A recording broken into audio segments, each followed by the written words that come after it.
Pandemi COVID-19 yang masih melanda hingga saat ini membuat berbagai perencanaan serta proses pembangunan yang dilakukan pemerintah terkadang harus dibatalkan. Pasalnya, pada masa pandemi COVID-19 saat ini, anggaran belanja pemerintah yang diperuntukkan bagi berbagai hal, termasuk pembangunan kerap terkena refocusing anggaran untuk digunakan sebagai penanganan COVID-19, termasuk juga pemerintah daerah Kota Sukabumi. Namun kali ini Wali Kota Sukabumi Ahmad Fahmi justru mengapresiasi capaian Satuan Kerja Perangkat Daerah atau yang kerap disingkat SKPD sepanjang tahun 2021, khususnya dari segi pembangunan dan penyerapan APBD yang sesuai dengan target pada setiap SKPD yang berada di lingkungan pemerintah Kota Sukabumi. Hal tersebut disampaikan Wali Kota Sukabumi Ahmad Fahmi di sela-sela kegiatannya usai menghadiri pemberian santunan kepada salah seorang warga Kota Sukabumi. Wali Kota Fahmi mengatakan bahwa penyerapan APBD sepanjang tahun 2021 lalu mencapai di atas 95%.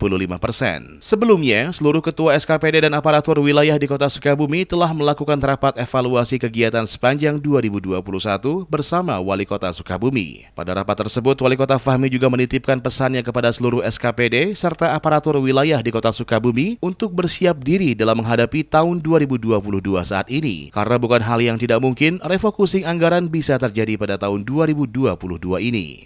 Alhamdulillah berbagai perencanaan pembangunan di 2021 dapat diselesaikan dengan baik. Penyerapan anggaran juga di atas 95%. Target kinerja setiap SKPD juga kemarin dilakukan penilaian dan alhamdulillah sesuai dengan target lah yang ditetapkan oleh pemerintah daerah.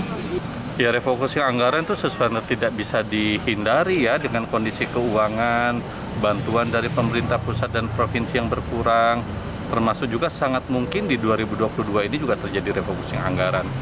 Pada intinya kemarin juga saya menyampaikan semua pihak, para pimpinan SKPD harus siap ketika tiba-tiba kondisi keuangan tidak sesuai dengan harapan kita. Dari Kota Sukabumi, Sofwan Zulfikar melaporkan untuk Dinamika.